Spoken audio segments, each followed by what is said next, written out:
విజయవాడలో భారతరత్న భారత రాజ్యాంగ నిర్మాత డాక్టర్ బాబాసాహెబ్ అంబేద్కర్ 124 అడుగుల విగ్రహాన్ని ధ్వంసం చేయడానికి పెద్ద ఎత్తున కుట్ర జరుగుతుందని యునైటెడ్ ఎస్సీ ఎస్టీ ఫోరం జిల్లా అధ్యక్షుడు రాజేంద్ర కుమార్, జిల్లా ట్రెజరర్ కృష్ణమూర్తులు తెలిపారు.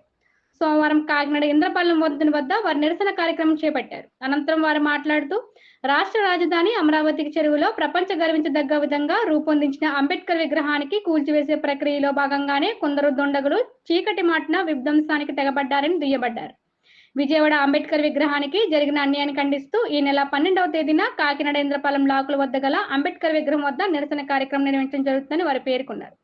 ఈ కార్యక్రమంలో united SC ST forum vice president B Cherian, ప్రధాన కార్యదర్శి జి త్రీనాథ్, కామరాజు తదితరులు పాల్గొన్నారు.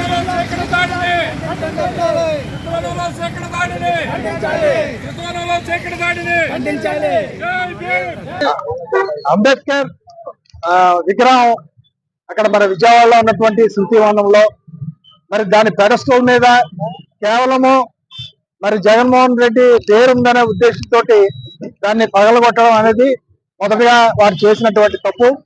రెండు, అక్కడ విగ్రహం లేకుండా చేయాలని మరి శతవిధాల ప్రయత్నాలు చేస్తా ఉన్నారు.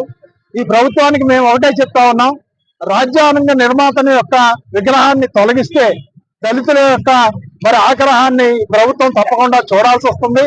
ఈ రోజు మీరు శాసనసభలో కూర్చుని, లేకపోతే అసెంబ్లీలో కూర్చుని, లేకపోతే మీరు లోక్సభలో కూర్చుని చట్టాలు తయారు చేయడానికి అక్కడికి వెళ్ళడానికి కారకుడు మరి బాబాసాహెబ్ అంబేద్కర్ అని మీరు మొదటగా గ్రహించాలి. మరి అటువంటి నాయకుడి యొక్క విగ్రహాన్ని మీరు తొలగించాలి అని అనుకుంటే మరి దళితుల ఆగ్రహానికి తప్పకుండా మీరందరూ బలికాక తప్పదు. ఏదో ప్రభుత్వం వచ్చింది, మేము ప్రభుత్వం చేస్తున్నాము, మేము బాగానే చేస్తున్నామని మీరు అనుకుంటా ఉన్నారేమో. దయచేసి మీరు దళితుల జోలికిని, అంబేద్కర్ రాజ్యాంగ నిర్మాత జోలికిని మీరు రావద్దని మీకు ప్రత్యేకంగా ఈ మీడియా ద్వారా మీకు తెలియజేస్తా ఉన్నాను.